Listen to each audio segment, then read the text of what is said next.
Hello everyone. Welcome to a new initiative by APTI Plus Academy for Civil Services. With just a few more days to go, and there's an uncertainty about the UPSC prelims, whether it will get postponed or not. So in the meantime, instead of worrying about UPSC prelims, so that the aspirants can use this time better in order to read some specific targeted topics which are most probable for UPSC prelims 2020, APTI Plus Academy for Civil Services has come up with this new initiative where we will be discussing the most probable topics for UPSC prelims 2020. So I am Sayak Dutta, the faculty at APTI Plus Academy for Civil Services for Geography and Environment, and we will be discussing 5 important topics every day. Again, please understand over here the question is not important, but the topic is important. So the question is meant to make the aspirants understand the relevance of this topic for UPSC prelims 2020. These topics, they have been carefully curated by a team of experts, and it is highly probable that if you study these topics and go, there's a high chance of these topics coming in the actual examination. Okay? So without further ado, let us start with our first topic and the first question. Again, please understand over here, we will not go very deep into the explanation part, but we are indicating the topic.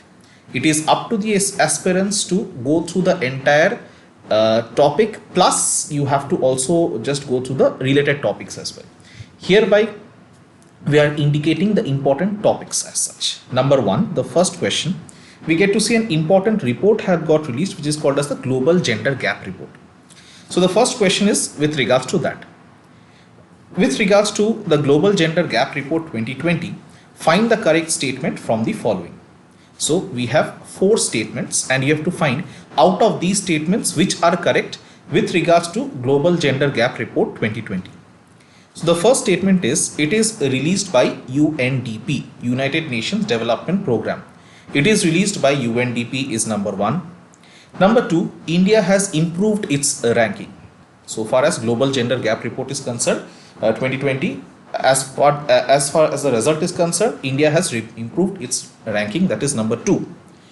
Number 3, it takes into consideration 4 thematic dimensions. So when we talk about 4 thematic dimensions, we are basically referring to 4 parameters. So it takes into this entire calculation or this entire ranking in the Global Gender Gap Report, that is done on the basis of 4 parameters or 4 dimensions. And the 4th statement is saying that Bangladesh has a higher ranking in this particular report, Global Gender Gap Report 2020. So Bangladesh has a higher ranking as compared to India, so far as this report is concerned.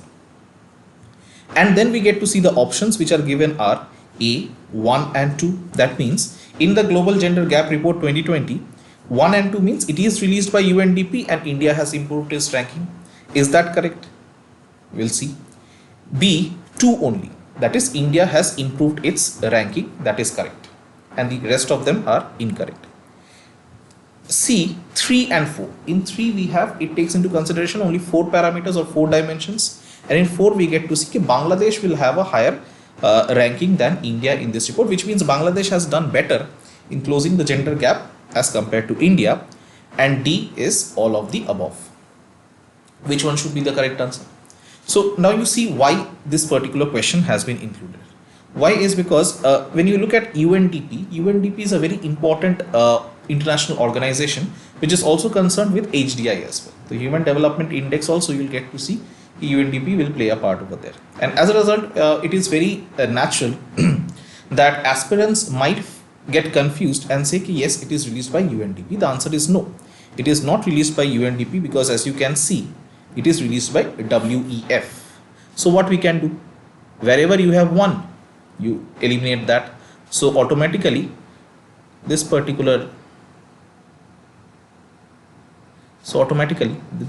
gets eliminated.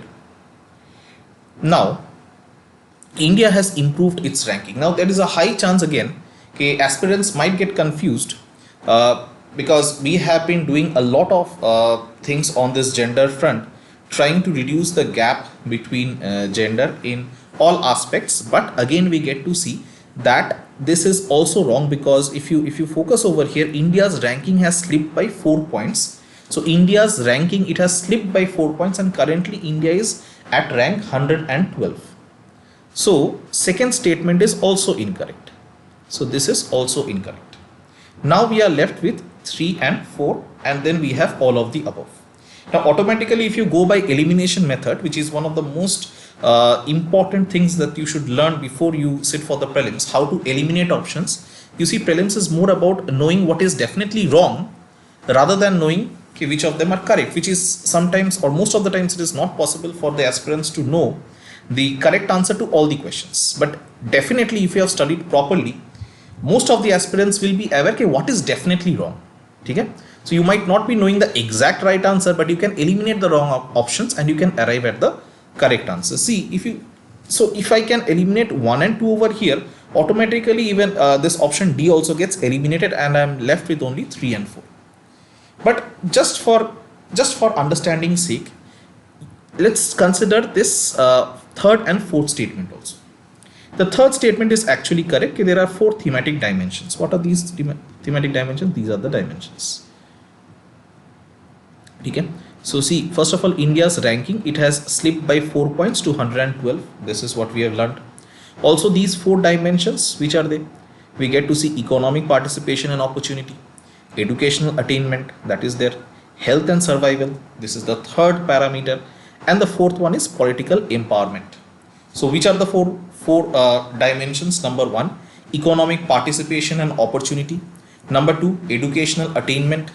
Number 3, health and survival. And number 4, political empowerment. So these are the 4 dimensions that you should remember. This you have to remember. If the number of dimensions are many, in that case it's fine. You can afford not to remember it. But when we have only 4 dimensions, it is suggested, it is recommended that you try to remember them. And if you look at Bangladesh's rank, it is at rank 50, which is much higher than that of India. Even China is higher than that of India. Pakistan is below India. Okay? Now again, these are the details that you have to go and check, and that is why this particular report becomes important. So in this particular question, you get to see the correct answer is 3 and 4. Okay. So this is with regards to Global Gender Gap Report 2020. Please go home and check what are the other details that you have regarding. So for example, what are the related questions which can be asked?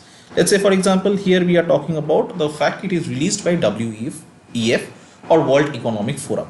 So automatically you have to know what is World Economic Forum, what is the main function of this World Economic Forum, where is the headquarter, who are the members. So just have some understanding regarding the organization also.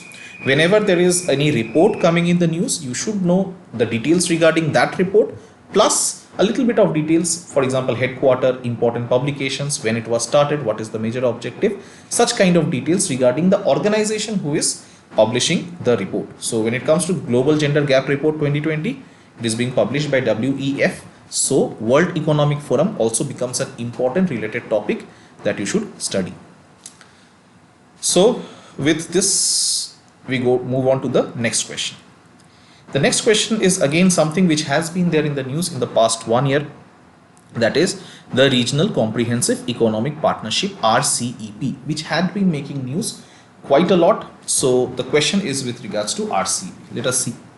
So you have been asked, the question is saying, consider the following statements with regards to the Regional Comprehensive Economic Partnership or RCEP and choose the correct option.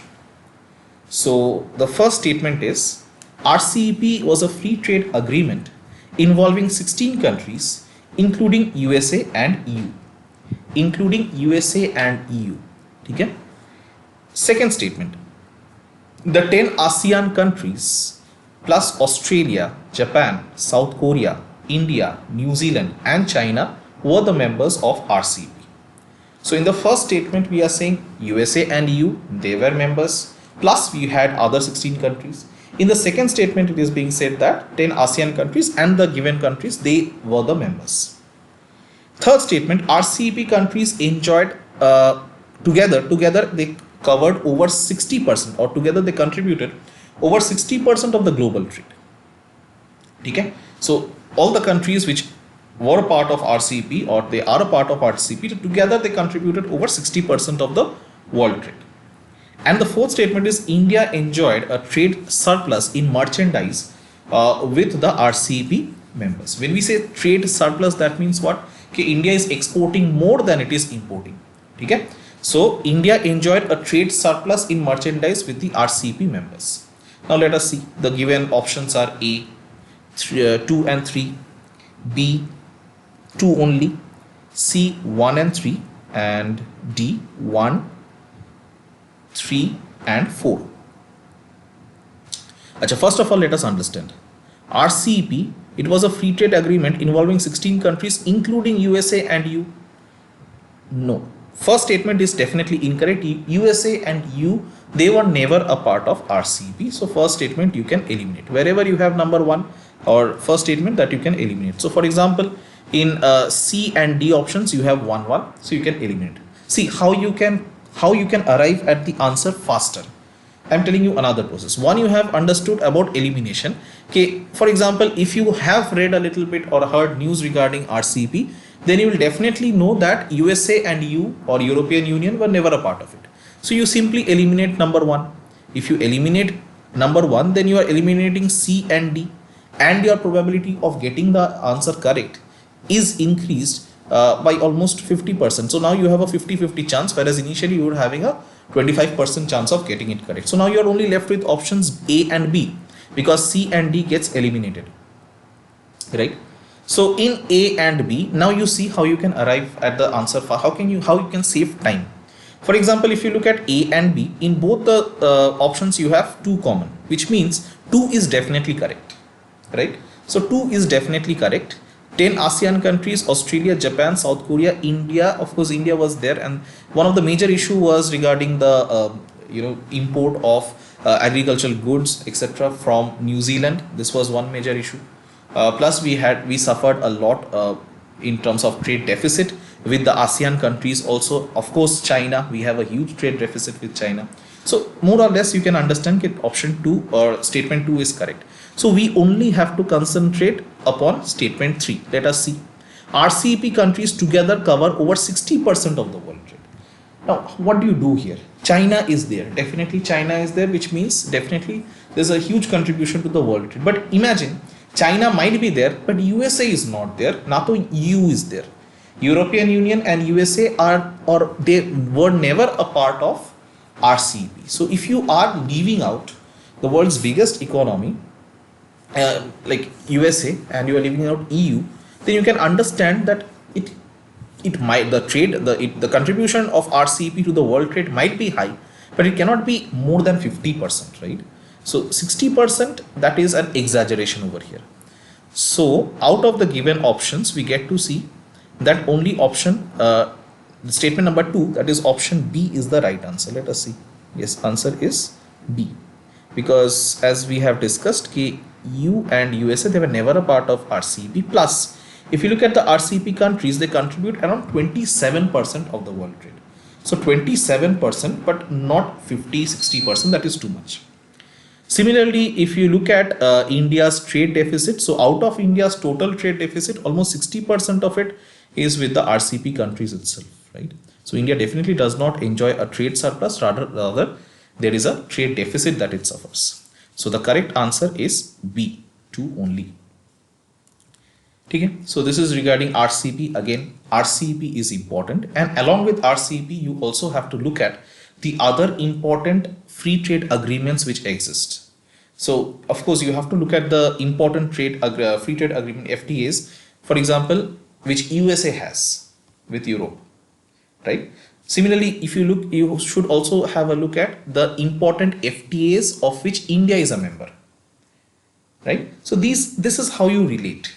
The question or over here, I might have indicated about RCEP. RCEP is definitely important, but along with RCEP, you should have some idea about the other FTAs or the free trade agreements. Okay. Now moving on to the question number 3. Question number 3 is with regards to RTE or the right to education. Why I have mentioned this particular topic is because You see art, okay. First let us see the question and then I'll tell you why I have made it. With regards to RTE or right to education, choose the correct option. So again, you have been provided with 4 statements and you have 4 options. Let us see the statements. Number 1, RTE Act was passed in 2009. You may or may not be aware. So anyway, RTE Act was passed in 2009. That is the first statement. Second statement, it mandates 25% reservation for disadvantaged sections of the society. For example, scheduled caste, scheduled tribes, socially backward classes, etc. Third, it has a clause of no detention policy. No detention means even if you fail, even if the child fails in a class, they won't be held back. They will be promoted to the next class. That is what is the meaning of no detention policy. And the fourth statement is the 86th Constitutional Amendment Act of 2002.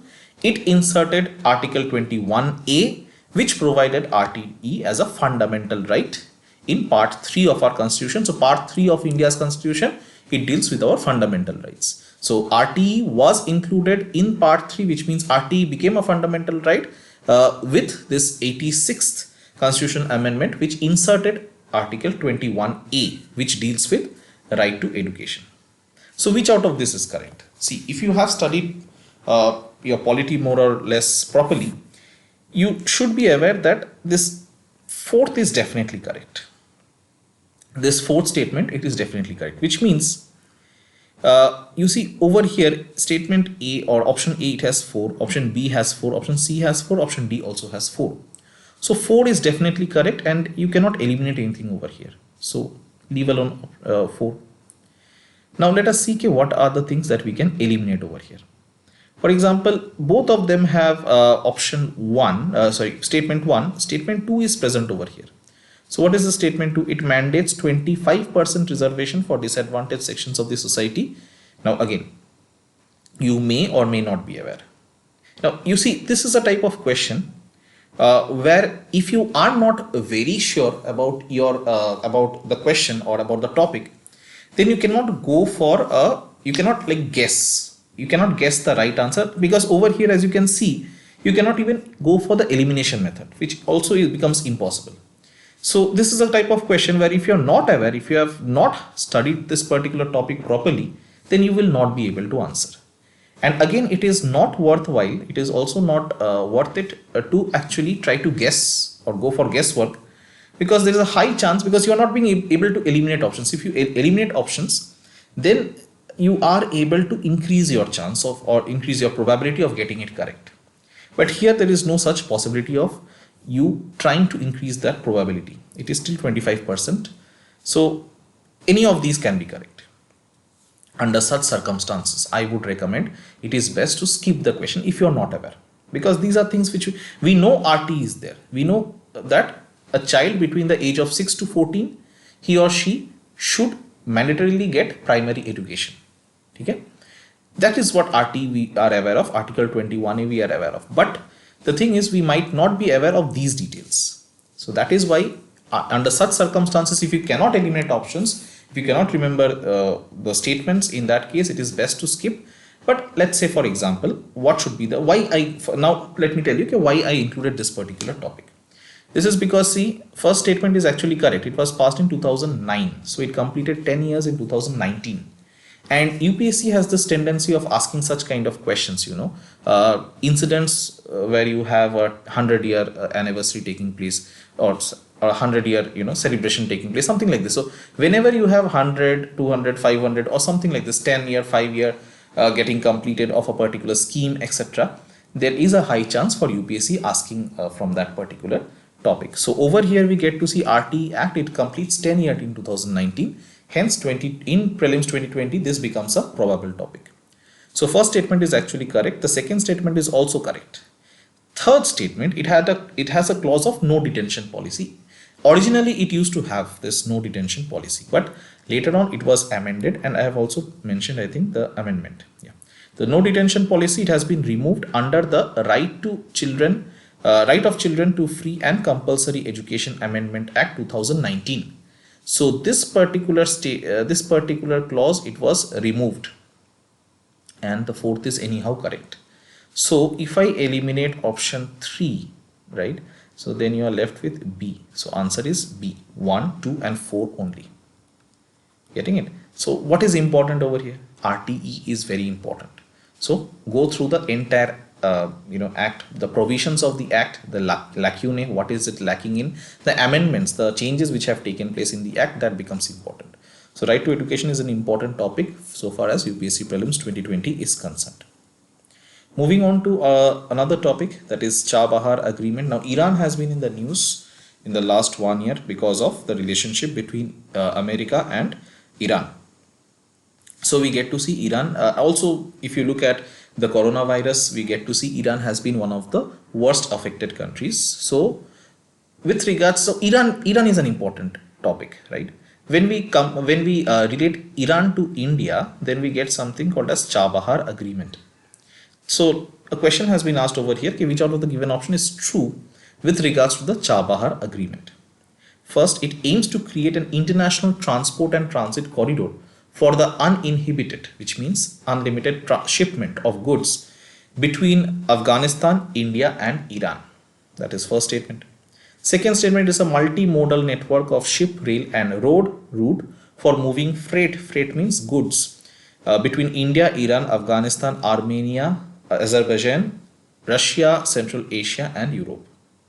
Third, it connects the eastern Indian seaport of Kolkata with Sitwe seaport in Rakhine state of Myanmar by sea. In Myanmar, it will then link Sitwe seaport to Paletwa in Chin state via the Kaladan river boat route, and then from Paletwa by road to Mizoram state in northeast India. And the last one is, it is a global development strategy adopted by the Chinese government in 2013, involving infrastructure development and investment in nearly 70 countries and international organizations in Asia, Europe and Africa.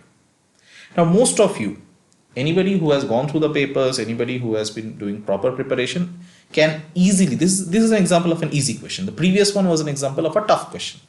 Now when it comes to Chabahar Agreement, I think most of you can immediately understand that option A should be the correct answer, because it is mainly meant to ensure that India can bypass Pakistan and ensure that its goods can reach into Afghanistan and through Afghanistan to Central Asia. So basically Pakistan was a hindrance, Pakistan was an obstacle. So India will be able to bypass Pakistan, reach this Chabahar port which India is constructing in Iran, and from Chabahar port it will be able to reach into Afghanistan, and from Afghanistan to Central Asia. So this entire trade can take place much more easily.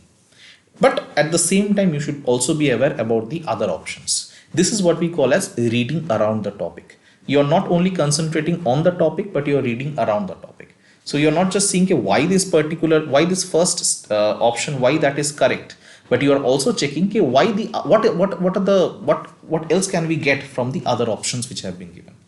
So for example, that is why I have just given some indication over here. So answer you can understand is A. Whereas when we look at option B, see, the option B is called as International North-South Transport Corridor. So if you are, then automatically you should also read a little bit regarding this International North-South Transport Corridor. So it is not just India, Afghanistan and Iran, but you see it is India, Iran, Afghanistan, plus you have Armenia, Azerbaijan, Russia, Central Asia, Europe, all of them are linked through this International North-South Transport Corridor. So this is a related side topic. Similarly, if you look at this one, multi-mode network of ship, multi-mode network. Multi-mode means not just rail, not just road, but it is a combination of rail, road, ship, all these are combined. So that is why it is called as multimodal. So you see, in case of the second statement, we get to see India is connected to the northeastern part. Now, you know, okay, India's connection with the northeast is through a very narrow piece of land, which we call as the Chicken's Neck, or also called as the Siliguri corridor. Now, this becomes very difficult, and that is why in the northeast we get to see there's a sense of isolation from mainland India. And in order to avoid going through that roundabout route, there is another route which is being developed right now that we get to see, that is through Myanmar, and this is what is called as the Kaladan. Kaladan is the name of a river in Myanmar. So Kaladan Multimodal Transit Transport Project, and through it, you can understand it will connect eastern seaport of Kolkata. So from Kolkata, we are going into Myanmar and that is by sea.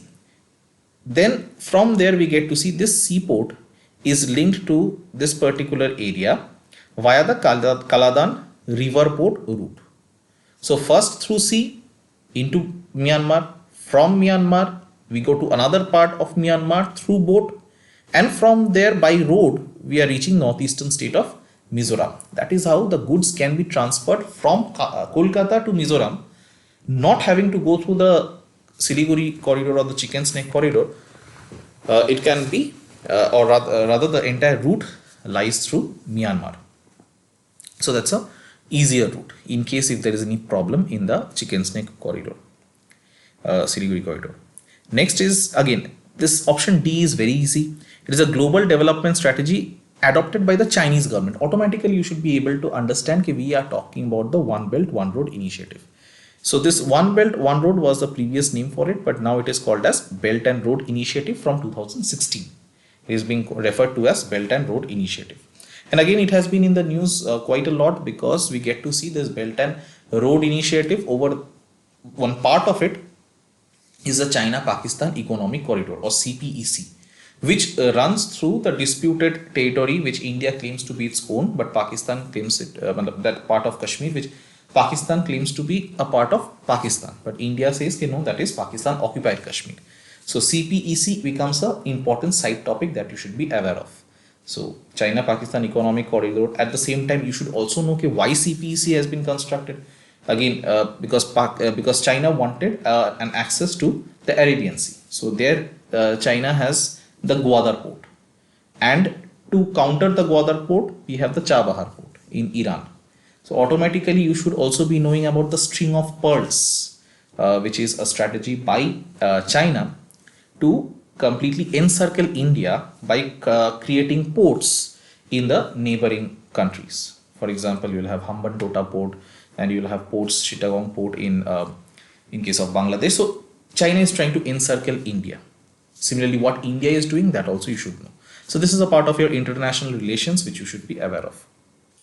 Achha, moving on to another important topic which has been there in the news, that is the Bharat Stage 6 emission norms. So right now India is following Bharat Stage 4 emission norms, and in order to curb pollution, in order to curb this massive level of pollution that, and you'll get to see Indian cities, they usually feature among the top 10, top 5 of the world's most polluted cities, and hence to ensure that this thing can be rectified. So the Indian government, they decided that instead of moving from BS4, that is Bharat Stage 4 norms, to Bharat Stage 5 and then to Bharat Stage 6, so Indian government decided to skip Bharat Stage 5 and directly jump from Bharat Stage 4 to Bharat Stage 6. And that is why this becomes important, because on April 1st, 2020, we moved from Bharat Stage 4 to Bharat Stage 6 amidst this entire lockdown that is going on. So question is, which out of the following given statements is incorrect? Please understand and be very, very careful while reading the question. You might be aware about Bharat Stage 6 and you might get excited and start looking at the correct and trying to search for the correct answer, but it is clearly asking you about incorrect. Okay? And even in your UPSC paper also, you will get to see incorrect will be marked in bold or italics. So be very careful whether the question is asking you for the correct statement or the incorrect statement. So over here we get to see regarding BS6 emission norms, you are being asked about the incorrect statement so far as Bharat Stage 6 is concerned. Number 1 or option A, these norms are set by CPCB. Now CPCB stands for Central Pollution Control Board. So your important side topic becomes Central Pollution Control Board. So please prepare a separate note on Central Pollution Control Board. What are the important functions? When was it set up? Etc. etc. What kind of a body it is? You should be aware of that. Okay? So first option A is these norms are set by CPCB, Central Pollution Control Board, under MOEF and CC. What does MOEF and CC stands for? Ministry of Environment, Forest and Climate Change. Okay? So that is your first statement. Is that correct? Yes, that is correct. So you are being asked about incorrect. So first statement is actually correct. Second statement. BS6 allows maximum sulfur content of 50 parts per million. Maximum sulfur content of 50 parts per million. So this is actually incorrect, because 50 parts per million, this was the max limit for sulfur content in the exhaust fume so far as Bharat stage 4 norms were concerned. But when it comes to Bharat stage 6, it is 10 parts per million which is allowed. Okay? So I'm telling you right now, okay, this is the incorrect statement. It should be 10 parts per million, which is the maximum permissible limit under Bharat stage 6 norms. And these Bharat stage norms, they were actually introduced into India in 2000. And they follow the Euro norms, that is Euro stage 1 and Euro 2. Like this, we have the norms, and Bharat stage norms, they were they were implemented, they were inspired by the Euro norms that are there in Europe. Achha, let us also at the same time see the correct statements. The Ministry of Road Transport and Highways has exempted the armored vehicles of the Indian Armed Forces from these norms. Is that correct? Yes, that is correct. Because you see the armored vehicles, they'll be operating in very remote and very difficult terrains. And in such remote and difficult terrains, if they have to comply with these strict norms, then it will become an added burden and added headache for them. And so far as the armored vehicles are concerned, they should be concentrating more on protecting our borders than on these kind of environmental norms. So they have been exempted. Exemption has been given because they are usually very heavy vehicles. They have to have very high engine power and all that. So that is why they have been exempted. So please remember, for armed forces, this exemption is there. And D, oxides of nitrogen in the exhaust, so we are talking about nitrogen oxide. So oxides of nitrogen in the exhaust fumes will be brought down by 25% in petrol cars and by 70% in the diesel cars, and that is correct. So your answer should be B. Now again, I have mentioned, okay, this is incorrect because ideally BS6 allows maximum sulfur content to be 10 parts per million. But what you have to do is that you have to read a little bit more regarding the Bharat stage norms. So you should know the difference between Bharat stage 4, Bharat stage 6 and the other provisions under Bharat stage 6 norms. Who does the testing for all these norms, whether a particular car is complying with the standards or not. So who is the testing agency? You should be aware of that, right? So BS6 becomes important. So we have looked at the five important topics for today. We'll keep it till here for today, and we'll come back with our next set of 5 important topics. Till then, stay safe, stay inside home, study hard, and please keep on following the Most Probable Topics initiative by APTI Plus Academy for Civil Services. So signing off, Sayak Dutta. Bye.